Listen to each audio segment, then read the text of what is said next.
A fair amount of wheat is being harvested currently around the state.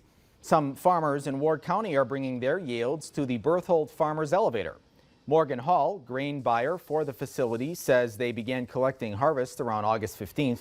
Hall says this summer's weather was on the drier side and she questioned whether the crops handled it. However, she says Ward County had good subsoil moisture before planting season started, so it offset the lack of rain from this summer. She says yields around Carpio and Berthold and a little further south have been lighter. Overall, though, the yields are better than what we were expecting consistently. So that was a great surprise. When it comes to wheat, she says the greatest challenge has been rainfall, causing delays in when farmers get to their harvest. She says they're closely monitoring the moisture of wheat kernels and the quality has been good so far.